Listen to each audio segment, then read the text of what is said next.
আসসালামু আলাইকুম viewers, welcome back to my another new video. আজ আমরা পার্সোনাল প্রোনাউন নিয়ে আলোচনা করব।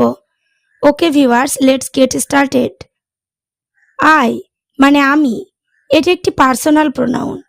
বাক্যে আই সাবজেক্ট হিসেবে, মাই পসেসিভ হিসেবে এবং মি অবজেক্টিভ ফর্ম হিসেবে বসে। চলো এবার আমরা ডিটেলসে জেনে নিই।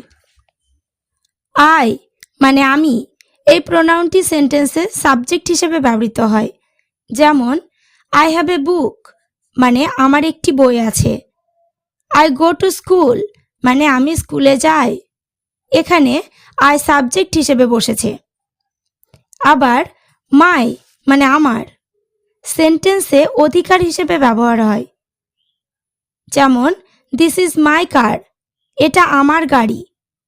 ইট ইজ মাই পেন, এটা আমার পেন। এখানে মাই অধিকার হিসেবে বসেছে। মি মানে আমাকে, সেন্টেন্সে আই এর অবজেক্টিভ ফর্ম হিসেবে মি বসে। যেমন গিভ মি এ পেন, আমাকে একটি পেন দাও। হেল্প মি, আমাকে সাহায্য করো। এখানে মি অবজেক্ট হিসেবে ব্যবহার হয়েছে। ইউ মানে তুমি, এটি একটি personal pronoun.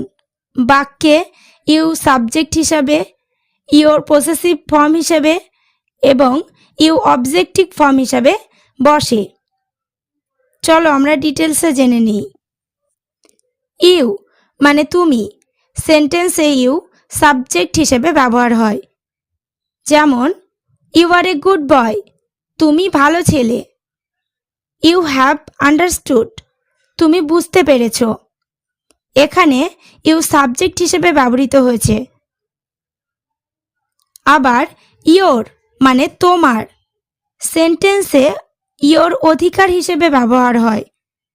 I know your friend, আমি তোমার বন্ধুকে চিনি। ইজ ইট ইয়োর বাইক, এটা কি তোমার বাইক? এখানে ইয়োর অধিকার হিসেবে ব্যবহার হয়েছে। ইউ মানে তোমাকে, সেন্টেন্সে ইউ এর অবজেক্টিভ ফর্ম হিসেবে ব্যবহার হয়।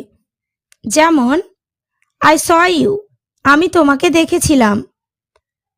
হি সেড ইউ দিস, সে তোমাকে একথা বলেছিল।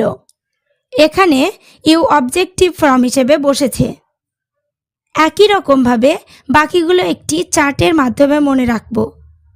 যেমন সাবজেক্ট উই মানে আমরা, পসেসিভ আওয়ার মানে আমাদের, অবজেক্ট আস মানে আমাদেরকে। একইভাবে হি মানে সে, হিজ মানে তার, হিম মানে তাকে। শি মানে সে, হার মানে তার, হার মানে তাকে। দে মানে তারা, দেয়ার মানে তাদের, দেম মানে তাদেরকে। ওকে ভিউয়ার্স, আজ এই পর্যন্ত। চ্যানেলটিতে নতুন হলে চ্যানেলটি সাবস্ক্রাইব করো, লাইক শেয়ার কমেন্ট করতে ভুলো না।